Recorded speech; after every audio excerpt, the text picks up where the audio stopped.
오늘 제가 여러분들과 나눌 주제의 메시지는 이제 복음의 백성들이라는 주제인데, 그러니까 그냥 단순하게 주제를 얘기하자면 전도에 대해서 이야기를 할 겁니다. 전도요. 그러니까 이제 결국 전도하자는 이야기를 하겠죠. 근데 이제 이런 생각이 들 수도 있어요. 내가 오늘 여기 이 예배에 온 이유는 전도에 대해서 독려를 받기 위해서가 아니고, 내가 삶에 지금 어려운 이게 있고 기도하면서 하나님께 그 해결받기 위해서 혹은 위로받기 위해서 여기 왔다. 근데 주제가 전도가 뭐냐, 이렇게 생각하는 분들도 분명히 계실지 모르겠어요. 그런 분들을 위해서 제가 이런 말씀을 좀 드리겠습니다. 제가 아는 분이 한 분 있어요. 이제 이분이 아주 오랜 기간 동안 우울증 때문에 고생을 하셨습니다. 그래가지고 정신과 가가지고 이제 여러 약도 먹고 뭐 여러 가지 이 처치를 했죠. 근데 이제 이게 그 우울증이 잘 치료가 안 된 거예요. 그러다가 이제 어떤 의사 선생님을 만나가지고 대화를 하다가 그 의사 선생님이 이분한테 이렇게 얘기를 한 거예요. 그거 정신과적 문제가 아니고 신경과적 문제일 수도 있어요 라고 이야기를 한 거예요. 그래가지고 그 신경과 한번 가보시라고 해서 신경과를 갔대요. 그런데 자기가 지금 겪고 있는 증상이 딱 그 병이 있었고, 그리고 신경과에서 그 문제를 해결할 수가 있었던 거죠. 그래가지고 약을 타가지고 먹었는데, 약을 타가지고 먹으니까 훨씬 더 상황이 호전됐다는 거예요. 무슨 얘기를 하고 싶냐면은 이런 거예요. 우리가 삶에서 특히 신앙생활에서 가지고 있는 여러 문제들 있죠, 그렇죠? 내가 상실을 겪었어요, 혹은 뭐 이별을 겪었어요, 혹은 몸이 아파요, 혹은 마음이 굉장히 괴로워요, 직장을 잃었어요, 혹은 학교에서 뭐 문제가 많이 있어요. 이런 여러 가지 내가 가지고 있는 문제들 있잖아요. 그 문제들에 대한 해답이 이런 위로가 필요해라고 스스로 생각할 수도 있어요. 다시 말하면 문제의 원인에 대한 진단을 내가 하고요, 그리고 처방도 스스로 하는 거죠. 그건 별로 좋지는 않습니다. 뜻밖의 여러분들이 가지고 있는 마음의 가장 깊은 문제가 의외로 전도라는 주제와도 연관이 될 수 있다는 거죠. 오늘 여러분들이 그런 은혜를 받을지는 잘 모르겠습니다, 솔직히. 하지만은 그러니까 이 전도라는 문제는 단순히 사람들을 교회로 끌고 오는 것 이상으로 더 깊은 이야기입니다. 그럼 당연히 여러분들 개인의 내밀한 영혼의 문제하고도 연관이 있겠죠. 그래서 저는 이제 이렇게 이야기를 하도록 하겠습니다. 우리가 읽었던 이 본문 있잖아요. 이 본문은 몇 가지 이야기를 해줍니다. 이 본문이 그냥 전도에 대해서 얘기를 해주는 건 아니에요. 근데 이 본문 전체를 근거로 해서 저는 세 가지를 여러분들에게 말씀드리겠습니다. 첫 번째로는요, 이 본문이 말해주는 우리의 정체성에 대해서 이야기를 해드리겠습니다. 그게 첫 번째예요. 두 번째로는요, 이 본문이 말해주는 우리의 임무에 대해서 말씀드리겠습니다. 모든 그리스도인들은 이 임무를 가지고 있습니다 라는 이야기를 할 거예요. 그리고 세 번째, 마지막으로는 그 임무를 수행할 수 있는 능력이 어디로부터 오는지에 대해서 말씀드리겠습니다. 첫 번째로는 정체성, 두 번째는 임무, 그리고 세 번째로는 능력입니다. 이 모든 것들을 여러분 다 기억할 필요는 없고요, 그냥 쭉 따라오시면 되겠습니다. 먼저 정체성부터 출발해보죠. 우리 9절을 같이 한번 읽어보도록 할까요? 9절 같이 읽겠습니다. 시작. 그러나 너희는 택하신 족속이요 왕같은 제사장들이요 거룩한 나라요 그의 소유가 된 백성이니 이는 너를 어두운 데서 불러내어 그의 기이한 빛에 들어가게 하신 이의 아름다운 덕을 선포하게 하려 하심이라. 여기 보면은 이제 여러 이야기들이 있죠. 사실 이 한 절만 해도 굉장히 깊이가 있습니다. 예전에 제가 이제 에드문드 클라운이라는 분이 쓴 이 베드로전서 주석을 한번 읽은 적이 있거든요. 근데 이 주석에 보면은 이 한 절, 이 9절 한 절에 대해서 상당한 분량을 할애해서 이 모든, 그러니까 의미가 무엇인지 상세하게 이야기를 해줍니다. 나중에 여러분들이 관심 있으면 한번 읽어보시면 좋을 것 같아요. 근데 그 모든 것들을 지금 다 다룰 수는 없고요, 딱 한 가지만 보려고 합니다. 왕 같은 제사장이라는 거죠. 여러분들이 그리스도인이라면요, 여러분들 모두는 하나님께서 여러분들을 제사장으로 부르셨습니다. 그건 목회자만 제사장인 게 아니에요. 모든 그리스도인들이 제사장입니다. 그게 의미하는 바는 뭘까요? 사실 제사장이 뭘 하느냐도 정말 많은 것들이 있습니다. 성경을 여러분들이 샅샅이 살펴보잖아요. 그럼 제사장들이 하는 일들이 굉장히 많아요. 근데 그 중에 제가 딱 한 가지만 좀 짚어보려고 합니다. 제사장이 도대체 뭘 하는 걸까요? 여러분들이 구약 성경을 보잖아요. 구약 성경을 보면 그러니까 성소가 있다는 것, 성막이 있다는 것을 알게 됩니다. 성막 혹은 성전이 있습니다. 그러면 성막은 아주 여러 복잡한 층 위로 구성되어 있어요. 그리고 가장 안쪽에는 지성소가 있죠. 보통 사람들은 성소 안으로도 들어갈 수가 없습니다. 그렇지만 레위인 혹은 제사장들은 성소 안으로 들어갈 수 있습니다. 그리고 그 중에서도 1년에 딱 한 번 대제사장은요, 지성소로 들어갈 수 있습니다. 다시 말하면 가장 깊은 곳으로 들어갈 수 있는 사람인 거죠. 근데 그러면 그 사람이 하는 일이 가장 깊은 곳으로 들어가는 것이냐? 아니, 그렇진 않습니다. 제사장은요, 가장 깊은 곳, 가장 내밀한 교제로 들어갈 수 있는 것과 동시에 바깥에 있는 사람들 있죠? 바깥에 있는 사람들을 가장 내밀한 교제로 초청할 수 있는 사람입니다. 항상 구약성경의 제사장들을 보잖아요. 그러면 하나님과 더불어서 교제하고요, 그리고 하나님과 더불어서 교제할 수 있는 그 모든 교제를 다른 사람에게, 즉 바깥에 있는 사람들에게 나누어 주면서 끌어들일 수 있는 사람이죠. 그래서 어떤 사람이 제사장적인 일을 하잖아요. 그러면 그 사람은 가장 깊은 곳으로 들어갑니다. 그리고 가장 깊은 곳으로 들어가기 위해서 누군가를 초청해서 또 깊은 곳으로 들어가게 만드는 일이 바로 그 제사장들이 하는 일이에요. 이거는 꼭 그리스도인이 아니래도 삶을 살다 보면, 그러니까 소위 이런 제사장적인 일들이 반복되는 것을 경험할 수 있습니다. 예를 한번 들어보죠. 여러분들이 이제 교회를 다니면서요, 다양한 방식으로 소그룹을 할 겁니다. 그리고 지정된 소그룹도 있지만은 교회 다니면서 나랑 친한 몇 명, 한 뭐 4명, 5명, 우리는 늘 마음이 맞아, 너무 친해, 우리끼리는 먹을 것을 먹어도 친하고, 뭐 야구를 보러 가도 재미있고, 항상 우리는 즐거워하는 그 4명, 5명의 모임이 있어요. 그러다 어떻게 하다 보니까는 친구가 한 명 끼게 됐습니다. 이 한 명은 나머지 4명 혹은 5명이랑 그렇게 친하진 않아요. 근데 이 4명, 5명이 얘도 우리랑 노는데 같이 끼게 하고 싶은데, 그럴 수 있잖아요. 그렇죠? 그럼 어떻게 하죠? 그 4명, 5명만 모이는 그 모임, 그 안에서만 누릴 수 있는 은밀한 교제 있죠? 그 은밀한 교제를 약간은 포기해야 합니다. 그렇죠? 원래 4명, 5명 있을 때는 그냥 편하게 얘기할 수 있는 것들이 있었어요. 근데 이 한 명이 오면서 그 편하게 얘기하는 게 조금 약간 덜 편해졌습니다. 그렇죠? 그리고 말을 좀 가릴 수 있어야 되고요. 그리고 우리가 쌓아왔던 우정만큼 이 사람이 이 우정을 가지기 위해서는 시간이 오래 걸릴 겁니다. 그러면 뭘 해야 되죠? 손해를 봐야 합니다. 그렇죠? 그리고 관계를 약간 찢어야 되죠. 4명, 5명이 가지고 있는 그 이어진 원 있죠? 그 이어진 원을 살짝 찢어야 됩니다. 그리고 찢고 초대하는 거죠. 그리고 시간이 지나고 이 한 명도 이 4명, 나머지 5명과 똑같은 정도의 친밀감을 누리고, 그리고 이제 우리는 이제 6명이 한 공동체야 라고 느끼기까지는 고통과 어려움과 시련도 있겠지만, 시간이 지나잖아요. 그러면 어떻게 되죠? 이제 하나가 됩니다. 그러면서 다시 내밀한 곳으로 오는 거죠.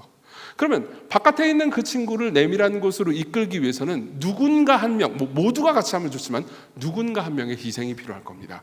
그렇죠? 이 나머지 친구들을 소개해 주기도 하고요. 그리고 나머지 친구들의 성격을 좀 간단하게 귀띔해 주기도 하고요. 그리고 모임이 언제 있으면 이 모임 언제 있으니까 우리가 오라고도 이야기를 해주고, 한 명이 희생할 수 있죠. 그렇죠? 보통 그런 것들을 조장이 많이 하죠. 그렇죠?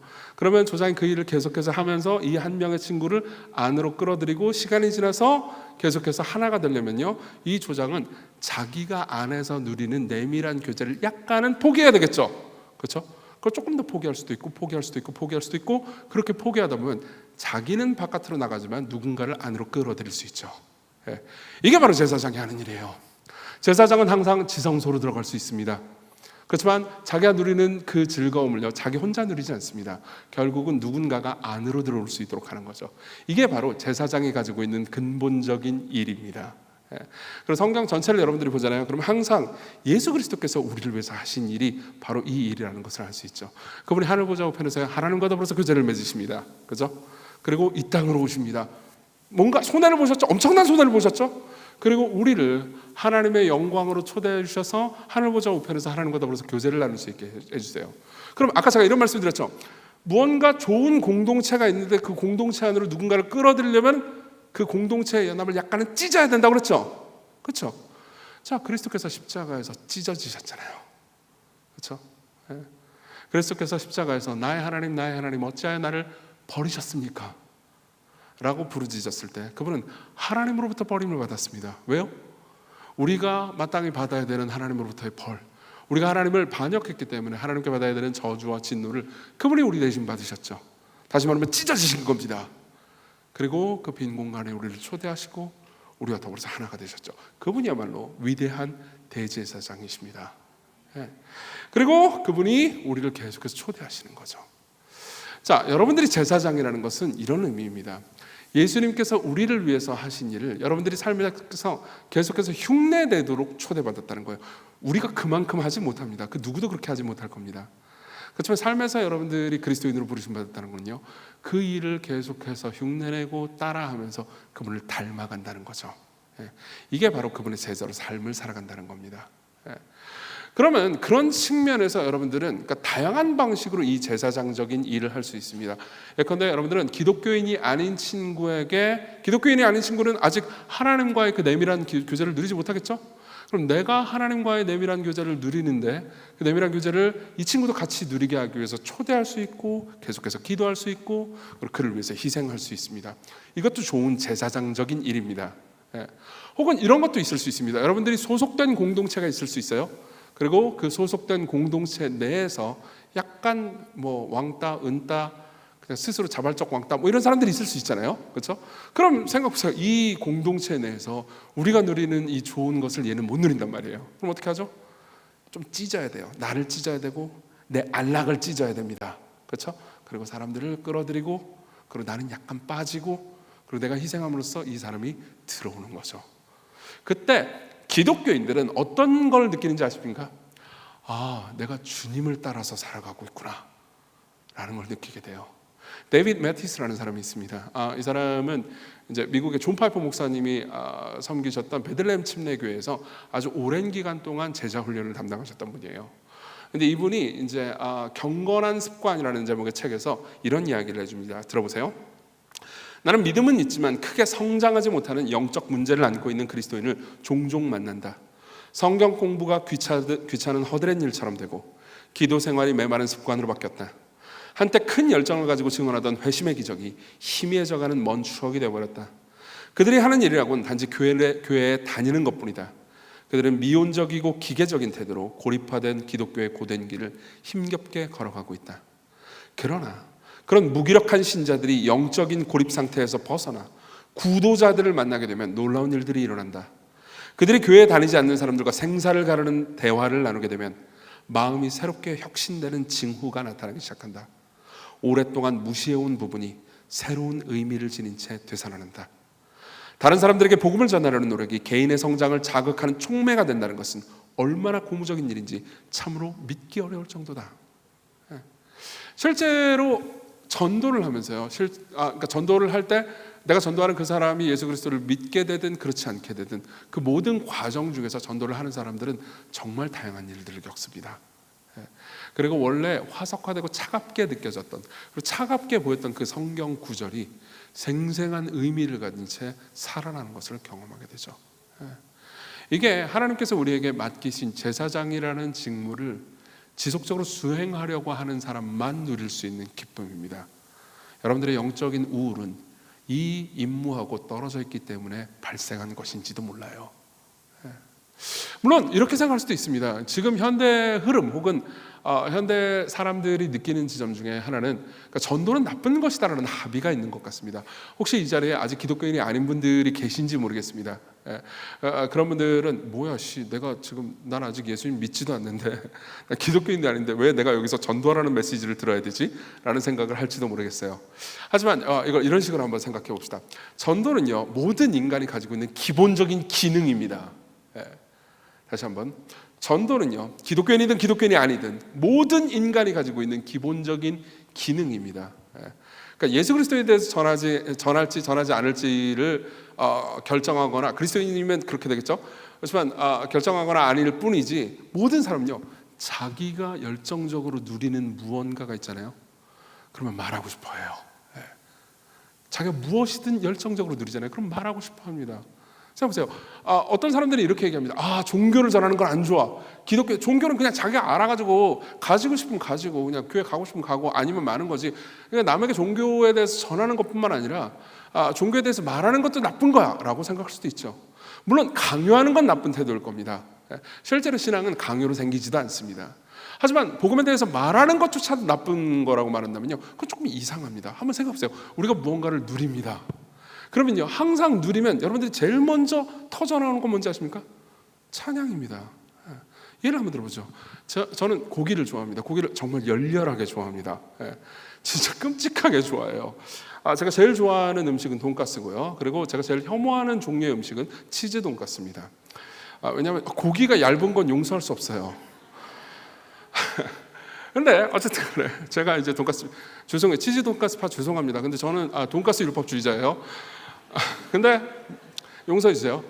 근데 돈가스집을 갔어요. 두툼한 돈가스집에 옷이 잘 입혀져 있고 그걸 딱 깨물었는데 겉은 바삭하고 안은 주시예요. 그럼 어떻게 하죠? 찬양이 터져 나옵니다. 진짜 맛있는 돈가스를 먹잖아요. 그러면 자연스럽게 우와 너무 맛있어 라고 말하죠. 이게 찬양이에요. 그럼 내가 이걸 열정적으로 누리잖아요. 그럼 어떻게 될까요? 나는 내 친구를 데리고 오고 싶어 합니다. 그리고 여기서 같이 누리기를 원하죠. 근데 생각해보세요. 돈가스를 먹는데 아무 말도 하지 않고 그냥 먹기만 하라고 한번 해보십시오. 그냥 먹기만 해. 돈가스를 먹기만 하고 돈가스에 대해서 아무 말도 하지 마라고 말한다고 한번 생각해보세요. 그럼 돈가스가 맛있을까요? 그래도 맛있죠. 돈가스는 무조건 맛있다니까요. 돈가스는 무조건 맛있어요. 그러나 잘 보세요. 이걸 먹으면서 우와 이거 겁내 맛있다. 여기에다가 막 카레를 묻혀가지고 먹으면 더 맛있을 텐데 이 카레도 너무 맛있구나. 양파를 오래 볶았을 거야.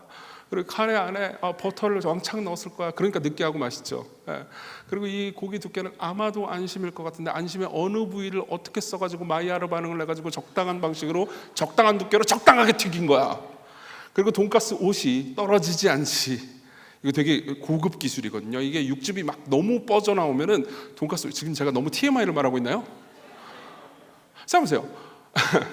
진짜로 돈가스를 즐기는 사람들은요 이런 TMI들을 즐기게 됩니다. 맞죠? 이게 보통 신학자 혹은 목회자들이 하는 일이라는 것을 알고 계십니까? 진짜예요. 자, 어떤 신학자 혹은 목회자가 있습니다. 그럼 성경을 연구하겠죠? 그게 그 사람들이 하는 일이니까요. 그러면 성경을 보고 성경을 연구하고 거기 있는 하나님을 누립니다. 물론 제가 돈가스를 상상을 초월할 정도로 좋아하긴 하지만 그래도 하나님보다 더 좋아하지는 않습니다. 저도 양심이 있다고요. 그리고 하나님을 누리고 그분이 우리를 위해서 하신 일이 무엇인지 알고 깨닫고 그리고 그 안에서 무언가 배웁니다. 그럼 예컨대 교리 용어들 있죠. 칭의, 그런 말 들어보신 적 있을 거예요 아마. 그렇죠? 이신칭의, 속죄, 대속, 그렇죠? 삼위일체 이런 것들을요 단순히 교리 공부하기 위해서 무슨 몇 점 맞기 위해서 공부하는 게 아닙니다. 이 모든 것들을 이해하면서 내가 만난 하나님을 이해하는 거죠. 그럼 어떻게 될까요? 나는 말하게 됩니다. 그리고 말함으로써 누리고요. 단순히 돈가스를 먹는 것도 맛있죠, 그죠? 하지만 먹는 걸로 끝나지 않고 그 모든 것을 말하면서 더 많이 즐기고 더 많이 누릴 수 있는 것처럼요. 모든 하나님을 인격적으로 진정하게 만난 사람들은요, 그 하나님을 말하면서 누리고 말하면서 더 깊이 알아갑니다. 이게 찬양의 기능이에요. 사실상 찬양과 전도는 떨어지지 않습니다. 여러분들이 계속해서 그러니까 예배 때 와서 음악이 붙어있는 찬양은 잘하지만 실제로 예수 그리스도에 대해서 여러분들이 만난 하나님에 대해서 언어로는 말을 잘 못하잖아요. 그러면 여러분들이 찬양을 잘못하고 있다고 얘기하고 싶진 않아요. 하지만 여러분들이 음악이 붙은 그러니까 기독교인들만의 공간에서 찬양을 하는 것에 스스로의 진정성을 의심해 볼 필요가 있습니다. 나는 그냥 음악만 좋아하는 거지 진짜 하나님을 즐기지는 못하는 거 아닌가? 생각해보세요. 모든 인간은요 자기가 즐기는 걸 말하고 싶어 한다고요.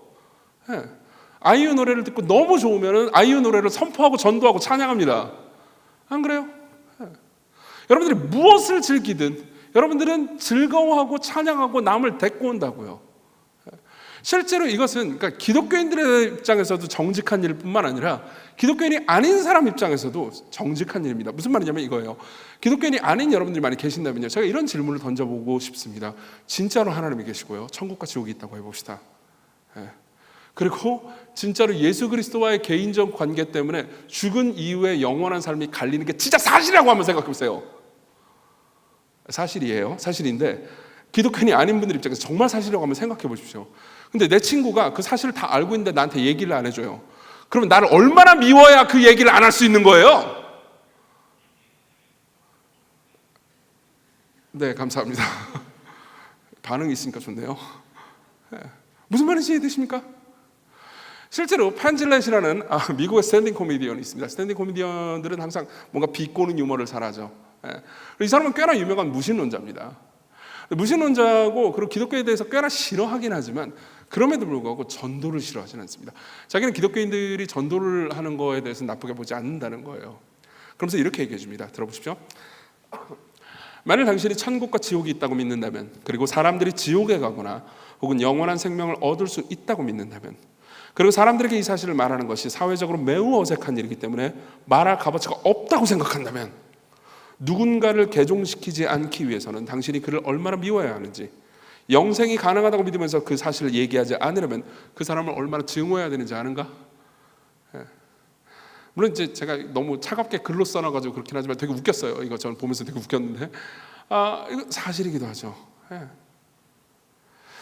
여러분들이 이 얘기를 들으면서, 특히 기독교인 여러분들이 이 얘기를 들으면서, 근데 나는 이 모든 것에 대해서, 그러니까 지적으로 동의를 하지만, 그런데도 불구하고 열정적으로, 그러니까 예수님에 대해서 말하려고 하지는 않았네?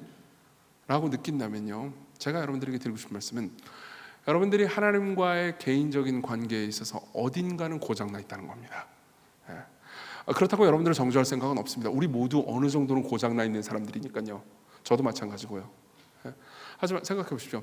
우리는 그러니까 전도를 내가 해야 한다 이런 차원이 아니고요. 그러니까 자연스럽게 찬양으로 그리고 이웃에게 전하는 방식으로 터져나오는 경험이 없다면, 그러니까 우리의 영혼이 지금 마냥 건강한 상태는 아니라고 의심할 수 있다는 거죠. 생각해 보십시오. 여러분들이 정말로 제사장이라면요, 여러분들이 제사장의 일을 해야 여러분들이 건강해질 겁니다. 여러분들이 모두 지적인 기능을 하는 이성적인 인간이죠, 그죠? 근데 여러분들이 이성을 계속해서 안 쓴다고 해보십시오. 그러면 여러분들의 이성의 기능은 퇴화될 겁니다. 마찬가지예요. 여러분들이 제사장으로 부르심 받았지만 제사장의 일을 하지 않잖아요. 그럼 여러분들은 퇴화될 겁니다. 영적으로 차갑게 식어갈 가능성이 높죠. 자, 그럼 두 번째로 넘어갑시다. 그럼 뭘 해야 됩니까? 구체적으로. 다시 한번 구절을 보겠습니다. 구절을 제가 읽어드리도록 하겠습니다. 그러나 너희는 택하신 족속이요 왕같은 제사장들이요 거룩한 나라요 그의 소유가 된 백성이니 이는 너희를 어두운 데서 불러내어 그의 기이한 빛에 들어가게 하신 이의 아름다운 덕을 선포하게 하려 하십니다. 자, 우리가 주목해야 되는 건 두 가지입니다. 하나는 어두운 데서 불러내서 그의 기이한 놀라운 빛에 들어가게 했다는 표현이고요. 그게 하나예요. 그리고 또 하나는요, 아름다운 이의 덕을 선포한다는 겁니다.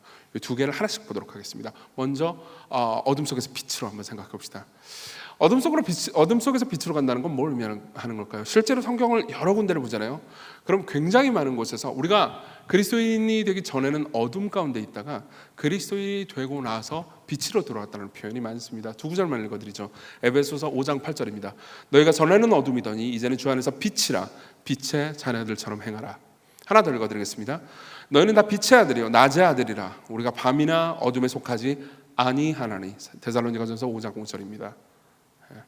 자, 이 모든 구절들이 말해주는 바가 있습니다. 말해주는 바는 간단합니다. 여러분들이 기독교인이 되기 전까지는요, 실제로 삶을 이렇게 생각했습니다. 내가 왜 이 땅에 태어났는지 이유를 모릅니다. 그냥 나는 그냥 우연히 던져졌을 뿐입니다. 그렇죠? 그리고 내가 죽고 나서는 어떻게 되는지 모릅니다. 죽고 나서 아무것도 없어 라고 말할 수는 있지만 아무것도 없다라는 걸 확인한 사람은 없습니다. 나는 그냥 던져졌을 뿐입니다. 내가 이 땅에서 내가 의도를 가지고 선택해가지고 태어난 게 아닙니다. 누가 자기 자신이 선택해서 태어났겠어요? 그렇죠? 그러면 아버지를 전부 다 이재용으로 선택했겠죠? 아닌가? 어쨌든 그의 준하는 재벌로 선택했겠죠. 근데 나는 우리 집 너무 가난한데 내가 선택한 게 아니에요. 우리 집안에 있는 모든 가족 구성원들은 너무 성마르고 싸나운 사람들이에요. 근데 내가 선택한 게 아니에요. 내가 태어난 지역도 내가 선택한 게 아니에요. 내 인종도 내가 선택한 게 아닙니다. 나는 지금의 IQ로 태어나도록 내가 선택하지 않았어요. 그러면 어떻게 되죠? 나는 그냥 삶에서 던져진 것 같은 느낌이 듭니다. 그리고 죽고 나서 그 이후에 아무것도 없다고 생각하잖아요. 그러면 이 모든 것들이 허무하다는 생각이 듭니다. 올바르게 살아야 할 이유는 도대체 무엇입니까? 잘 살아야 할 이유는 도대체 무엇입니까? 혹은 잘 산다는 건 도대체 무엇입니까? 아무것도 정해져 있지 않죠. 즉 어둠 가운데 있습니다. 근데 여러분들이 그리스도를 만납니다. 그럼 어떻게 될까요? 마치 이런 일이 발생합니다. 드디어 나는 내가 정확히 이 땅에서 무슨 일을 하도록 앞으로 삶을 살지는 모르지만 나는 목적과 의미가 있이 지어진 존재라는 걸 알았어. 나를 만든 분이 계셔. 그리고 그분은 내가 생각했던 것보다 훨씬 더 선하고 아름다운 분이야. 그리고 내 삶의 운명이 내가 그 방향과 목적이 어디인지는 모르지만 그분이 나를 인도해 주고 계셔. 지금은 내가 사망의 음침한 골짜기를 걸어가는 것 같이 보이지만 그럼에도 불구하고 그분은 내 손을 꼭 잡고 같이 걸어가고 계셔. 거기에는 목적과 의미가 있고 나는 이 세상에서, 이 땅에서 내던져진 게 아니야 라고 생각하게 되는 거죠. 예. 그리고 진짜로 그 빛을 보잖아요. 그럼 자신의 삶을 이해하게 됩니다. 여러분, 나의 해방일지 보셨습니까? 요즘은 그 박혜영 작가가 쓴 다른 드라마가 인기가 많아가지고 그 이전 드라마는 잊으신 분들도 계실 수 있습니다. 나의 해방일지 보셨나요? 네, 굉장히 좋은 드라마죠. 거기에 보면 이제 주인공이 있습니다. 남자 주인공, 여자 주인공이 있어요. 남자 주인공은 손석구고 여자 주인공은 김지원 님이 이제 연기하셨죠. 연기 엄청 잘했죠. 어쨌든 간에 연미정, 여자 주인공 이름은 연미정이고요. 남자 주인공 이름은 구씨입니다. 구 뭔지 까먹었어요. 구씨예요. 구씨죠, 맞죠? 네, 맞아요. 네, 연미정과 구씨. 그 둘이 이제 보고 나서 뭐 나를 추앙해라 이런 드립 치다가 서로 사랑에 빠져요. 뭐 어떻게 빠졌는지 잘 모르겠어요. 그냥 그렇습니다. 그러다 둘이 이제 계속해서 꽁냥거리는 장면들이 나와요. 그러다가 연미정이 아주 긴 대사를 하는 부분이 나옵니다. 들어보세요. 어려서 교회 다닐 때 기도 제목 적어내는 게 있었는데 애들이 쓴 거 보고 이런 걸 왜 기도하지? 성적, 원하는 학교, 교우 관계, 고작 이런 걸 기도한다고? 신한테? 신인데? 난 궁금한 건 하나밖에 없었어. 나 뭐예요? 나 여기 왜 있어요? 91년 이전에 존재하지 않았고 91년생이겠죠? 50년 후에는 존재하지 않을 건데 이전에도 존재했고 이후에도 존재할 것 같은 느낌, 내가 영원할 것 같은 느낌, 그런 느낌에 시달리면서도 마음이 어디 한 군데도 한 번도 안착한 적이 없어. 이불 속에서도 불안하고 사람들 속에서도 불안하고 난 왜 딴 애들처럼 해맑게 울지 못할까? 난 왜 늘 슬플까? 왜 늘 가슴이 뜰까? 왜 다 재미없을까? 인간은 다 허수아비 같아. 자기가 진짜 뭔지 모르면서 그냥 연기하며 사는 허수아비. 어떻게 보면 건강하게 잘 산다고 하는 사람들은 이런 모든 질문을 잠재워 두기로 합의한 사람들일 수도. 인생은 이런 거야 라는 어떤 거짓말에 합의한 사람들. 난 합의 안 해. 생각해보세요. 우리가 사실 삶을 살면서 늘 배웠던 교육이 이런 거였습니다. 난 뭐지? 난 누구지? 도대체 왜 나는 여기 있는 거지? 이 삶에는 목적이 있나? 방향이 있나? 의미가 있나? 그냥 죽으면 끝나는 건가? 항상 이런 질문은 어렸을 때 스물스물 마음속을 타고 올라오죠. 누구나 그 질문을 합니다. 근데 누구나 그 질문을 해가지고 그 질문을 바깥으로 꺼내놓는 순간 여러분들은 그 말을 듣게 됩니다. 쓸데없는 생각하지 말고 공부나 해. 그렇죠? 그리고 스스로도 그게 납득이 됩니다. 그래, 맞아, 이런 질문을 한다고 그래가지고 무슨 의미가 있겠어? 그냥 공부나 하자. 그래야 대학을 가지. 자, 한국뿐만 아니라 모든 나라가 그런데요. 모든 시스템이 다 이런 질문에 대해서 그건 쓸데없는 질문이야. 질문을 해봤자 답도 안 나오는 질문이지. 그러니까 그냥 지금 현실에 집중하라고. 지금 현실에 집중하라고 라는 말을 계속해서 하면서 우리는 늙어버립니다. 그죠? 정신을 차리고 보니까 80대예요. 그럼 나는 죽는 거죠. 모든 사람들이 이런 어둠 가운데 있습니다. 근데 우리가 그리스도인이 된다는 건 뭘 의미하는 걸까요? 우리가 하나님을 만난다는 건 뭘 의미하는 걸까요? 맞아, 나는 드디어 빛으로 들어왔어. 나는 이제 내가 왜 살아야 하는지 알았어. 나는 내 가치가 어떤 것인지 알았어. 나는 내 삶의 방향과 목적이 어디에 있는지 알았어. 나는 자유야. 이게 바로 빛으로 들어왔다는 거죠.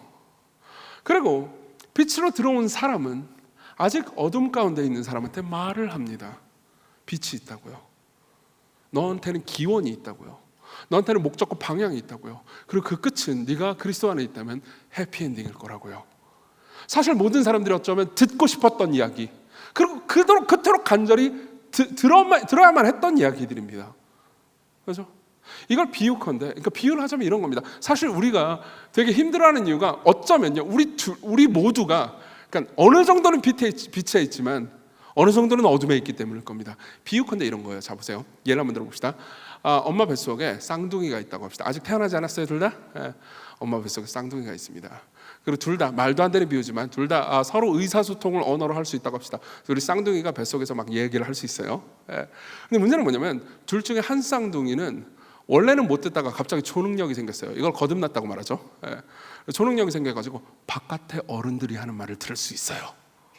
예. 그리고 나머지 한 쌍둥이는 못 듣는 거예요. 근데 바깥에 어른들이 하는 말을 들을 수 있는 쌍둥이가 계속해서 애기야 막 이런 이야기를 들어요. 뭐 태교한다고 무슨 노래 부르고 막 그런 이야기를 계속 들어요. 그러고 나서 이제 말을 들을 줄 아는 쌍둥이가 못 듣는 쌍둥이한테 얘기하는 거예요. 야, 이 세상엔 엄마와 아빠가 있어. 엄마와 아빠가 있어. 엄마가 있어. 엄마가 나를 사랑해. 엄마가 우리를 사랑해. 라고 하니까 나머지 쌍둥이가 이렇게 얘기하는 거죠. 뭔 소리야? 엄마 봤어? 못 봤. 엄마가 어디 있어? 들었어? 난 듣긴 들었는데 정확해진 무슨 노래 불렀는데 엄마라는 존재가 어디 있어?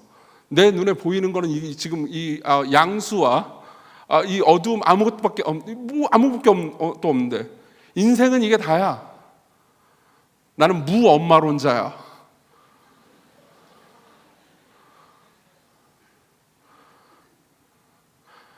아니야, 엄마는 있다니까. 내가 들었어.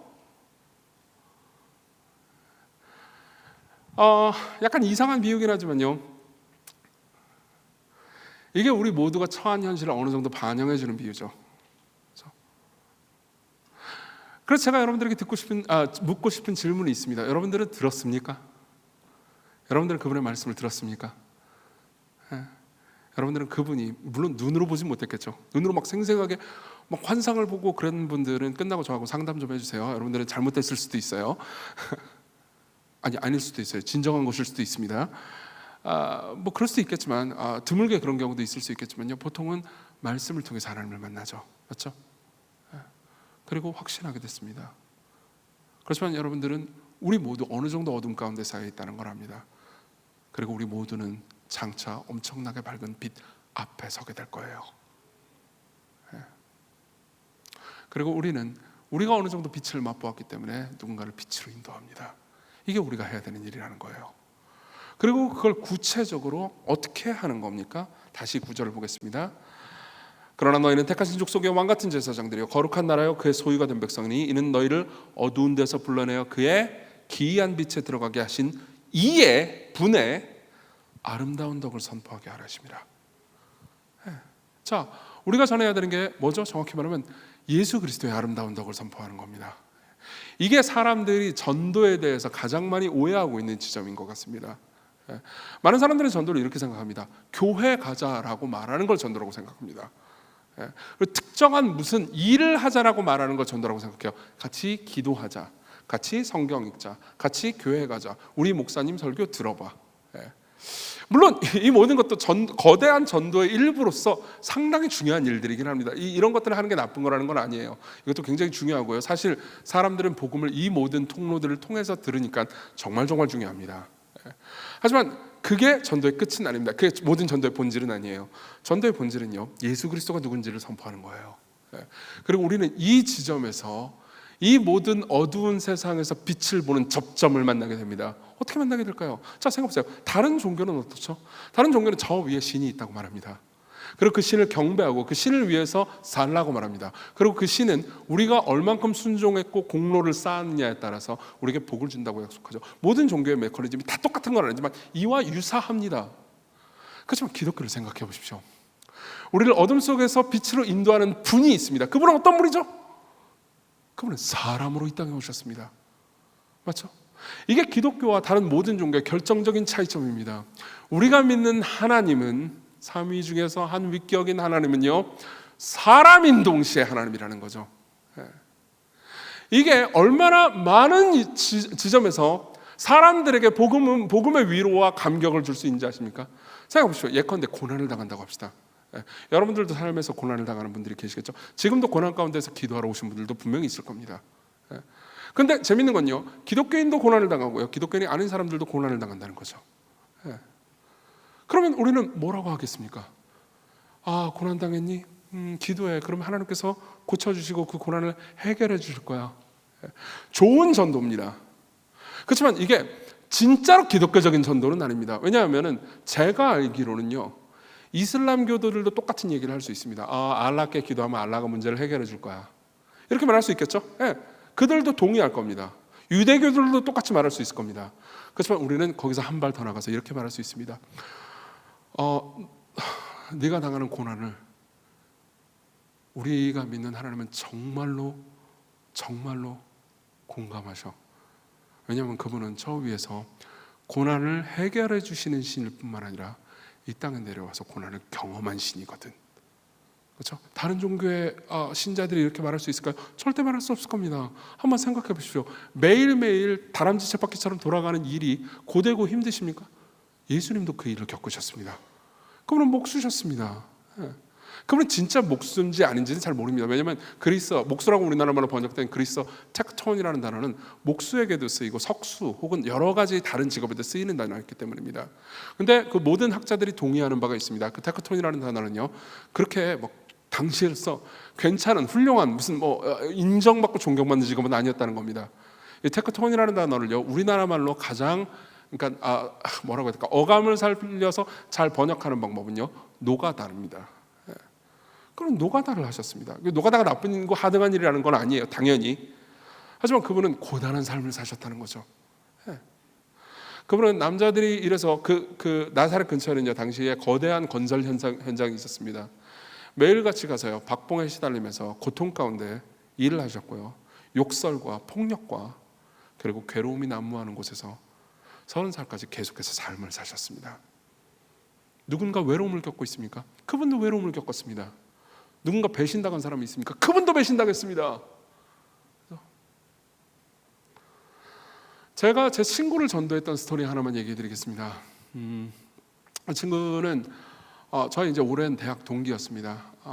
그리고 아주 오랜 기간 동안 제 생각에는 되게 방탕하게 삶을 살았습니다. 그러다가 이제 부모님하고의 사이가 정말 끔찍하게 안 좋았거든요. 특히 아버지와의 사이가 정말 안 좋았어요.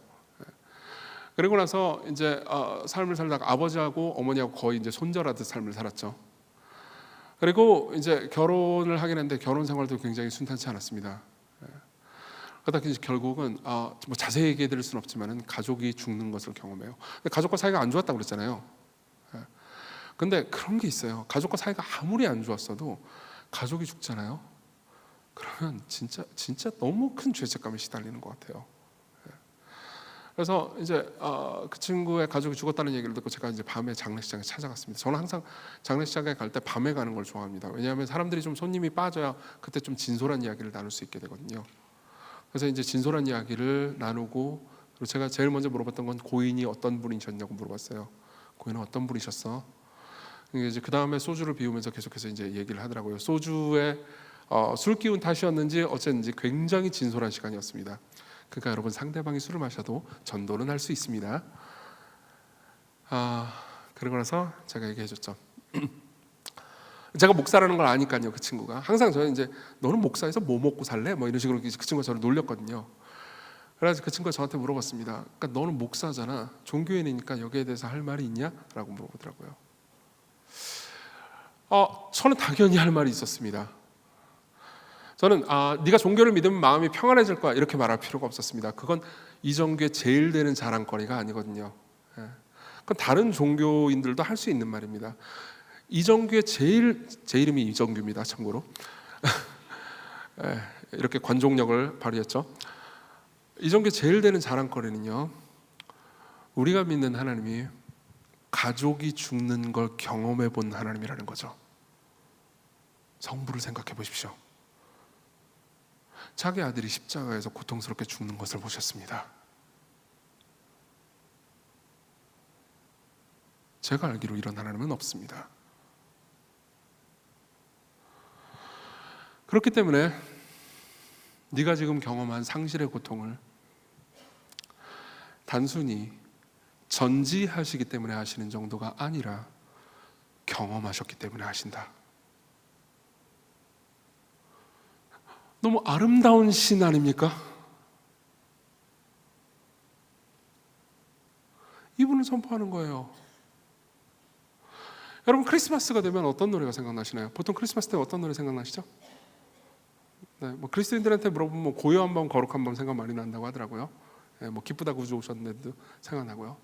제가 크리스마스 때마다 항상 생각나는 노래가 있습니다. 울면 안 돼. 울면 안 돼, 울면 안 돼. 산타 할아버지는 우는 아이에게는 선물을 안 주신대. 산타 할아버지는 알고 계신데 누가 착한 지 나쁜 지 오늘 밤에 다녀가신대. 자, 이 가사를 묵상해 봅시다.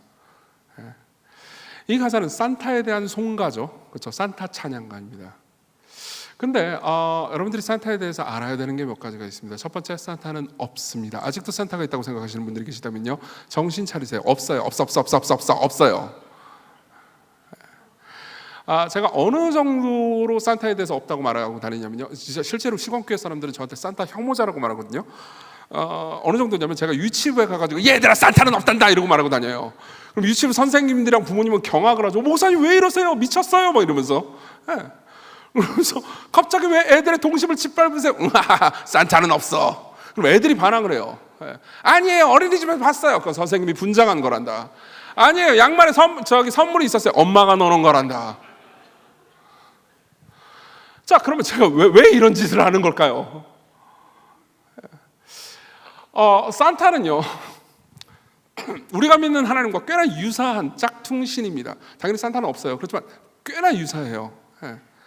일단은 누가 착한 애인지 나쁜 애인지 다 안 됩니다. 전지하죠? 그리고 오늘 밤에 다녀가신다. 오늘 밤 어떻게 다 다녀가냐고요, 그 전 세계를. 그죠? 무소부재하죠.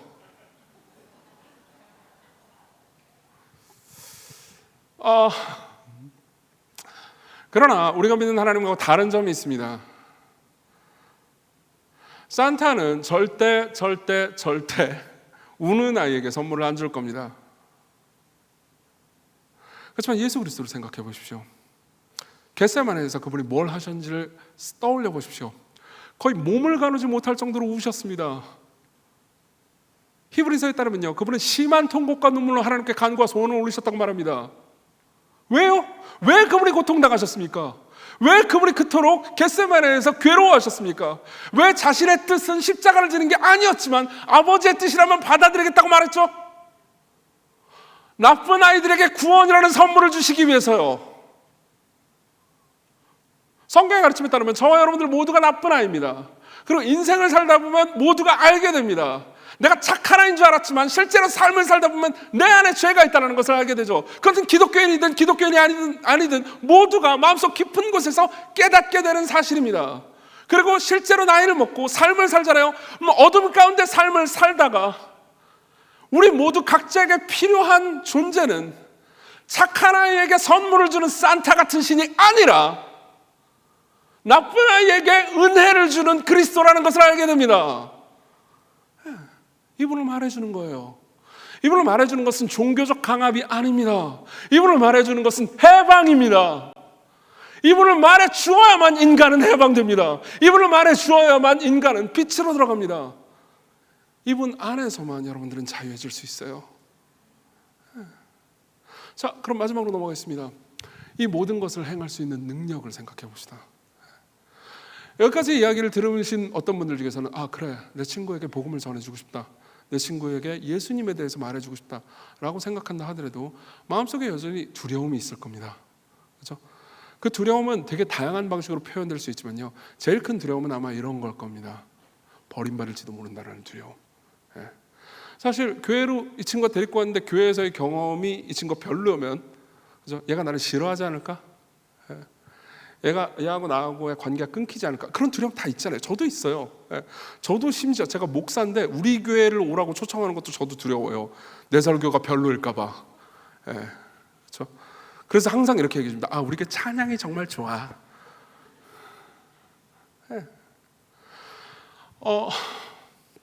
우리 모두 두려움이 있죠. 예수님에 대해서 오해할까 봐, 종교에 대해서 오해할까 봐. 이게 정말로 좋은지 내가 알기는 하는데, 나는 경험했는데 이 모든 걸 얘기하다가 나는 이 사람한테 버림받을지 모른다는 생각이 듭니다. 우리 다시 한번 9절을 합독하겠습니다. 9절입니다. 같이 읽겠습니다. 시작. 그러나 너희는 택하신 족속이요 왕같은 제사장들이요 거룩한 나라요 그의 소유가 된 백성이니 이는 너희를 어두운 데서 불러내어 그의 기이한 빛에 들어가게 하신 이의 아름다운 덕을 선포하게 하려 하심이라. 여기서 제일 여러분들에게 강조하고 싶은 표현은 그의 소유된 백성이라는 표현입니다. 그의 소유된 백성이요. 이 단어는 굉장히, 그러니까 그리스어 원문은 되게 독특한 단어입니다. 킹 제임스 버전 같은 경우에는 그의 소유된 백성이라고 번역하지 않고 그의 특이한 백성, peculiar people이라고 번역을 했습니다. 되게 이상한 번역이죠, 그렇죠? 실제로 이렇게 딱 이 그리스어 원문이 의미가 그러니까 우리나라 말이나 영어로도 딱 대응되는 단어가 없기 때문입니다. 그러면 여기서 말하는 그의 소유된 백성이라는 게 뭘 의미하는 걸까요? 이거를 다른 성경에서는 뭐 기업이라고 번역하기도 했습니다. 우리가 그의 기업이다 이런 표현 들어보신 적 있죠? 그렇죠? 그럼 이게 뭘 의미하는 걸까요? 기업하면 여러분들이 생각나는 건 뭐 하이닉스나 삼성전자밖에 없는데 말이죠. 그렇죠? 그럼 이건 뭘 의미하는 걸까요? 자 보세요. 고대 그리스에서 이 단어는 이런 걸 의미했습니다. 내가 가지고 있는 재산의 압도적인 다수를 의미했습니다. 사실 우리나라 말에는 정확하게 대응되는 단어가 없어요. 이걸 설명해 드리겠습니다. 예를 한번 들어보죠. 여러분들이 재산이 한 100억 정도 있다고 합시다. 기분 좋죠? 안 그래요? 100억. 100억 정도는 다 있군요. 그런 분들은 저랑 친하게 지내주세요. 자, 100억이라고 해보세요. 너무 좋아요, 100억. 근데 여러분들의 재산 구성이 이렇다고 해보세요. 2억 7천만 원이 집이에요. 뭐 2억 7천만 원의 집은 서울에 없지만 그렇다고 칩시다. 귀찮으니까요. 2억 7천만 원이 집이고요. 3천만 원이 차라고 합시다. 집차 합해서 3억이에요. 그죠? 그리고 997억이 반지 하나라고 합시다. 뭐 이상한 재산 구성 얘기를 하지만 그렇다고 치자고요. 근데 문제가 생겼어요. 집에 화재가 났습니다. 집과 차가 다 불타버렸어요. 근데 여러분들은 간신히 반지를 건졌습니다. 그럼 여러분들은 절망할까요? 아니요. 나는 재산 대부분을 지켰어. 나는 내 기업을 지켰어. 이렇게 말하겠죠? 그죠? 자, 바로 이 반지에 대응하는 것이 기업이에요. 그럼 성경은 뭐라고 말하는 걸까요? 너희들은 나한테 너무 소중한 존재이기 때문에 너희들은 내 재산의 가장 소중한 것이다. 너희들은 내 재산의 가장 소중한 분깃이다. 너희들은 내 재산에서 가장 아름답고 내가 자랑스러워할 만한 그 무엇이다 라고 얘기해 주는 거겠죠. 그렇죠? 바로 그게 우리가 그분의 소유된 백성이라는 말의 의미예요. 여러분, 실제로 많은 사람들이 이런 이야기를 설교 때 듣기도 하고요, 그리고 개인적으로 묵상을 할 때 듣기도 하지만요, 깊이 내면화되어 있지는 않습니다. 왜 그럴까요? 우리가 사실 사람들과 관계를 맺을 때 내가 이런 말을 했을 때 저 사람이 나를 버리면 나는 무의미할 것 같아 라고 말할 때는 사실 우리는 마음속 깊은 곳에서 이렇게 말하는 셈입니다. 나는 저 사람에게 기업이 되고 싶어. 나는 저 사람의 정말 소중한 존재로 여김받고 싶어. 근데 저 사람이 나를 버리면 나는 고통스러울 거야. 나는 버림받은 존재일 거야 라는 생각이 드는 거죠. 근데 그게 어느 정도냐면요, 하나님이 명령하신 거라 하더라도 나는 들을 생각이 없고 저 사람의 명령을 거스르고 싶지는 않다라고 말한다면요, 내 삶에서 제일 중요한 기업은 하나님이 아니고요, 이 친구라는 거죠. 근데 성경은 이렇게 얘기해 줍니다. 너희들이 나를 어떻게 생각하든지, 너희들이 나를 하찮게 생각하든 귀하게 생각하든 나는 너희들을 사랑하고 너희들은 내 기업이다. 너희들이 내 아들 예수 그리스도 안에 있다면, 너희들이 어떤 상태에 있든지 간에, 너희들이 죄를 짓고 있는 상태든 아니면 잘하고 있는 상태든 그것과 상관없다. 예수 그리스도 내 사랑하는 아들 안에서 너희들은 내 기업이고 내 소중한 백성이다. 자, 이 말을 정말로 여러분들이 믿는다고 합시다. 그러면 여러분들은요, 사람들의 거절을 덜 두려워하게 될 겁니다. 그렇죠? 사람들이 여러분들을 버리는 걸 덜 두려워하게 될 겁니다. 아마 이 자리에 앉아 계신 분들 중에서는 전도에 대해서는 아무 생각이 없고, 나는 여자친구에게 버림받았어, 혹은 남자친구랑 어제 헤어졌어, 그렇기 때문에 나는 너무 고통스러워, 이렇게 생각해서 여기 앉아 있는 분들도 있을 겁니다. 근데 나한테 전도라는 설교를 한다고? 잘 들어보십시오. 전도는 까먹으셔도 좋습니다. 이걸 기억하세요. 그분이 여러분들에게 기업이라고 말씀하십니다. 그분이 여러분들에게 소중한 존재라고 말씀하십니다.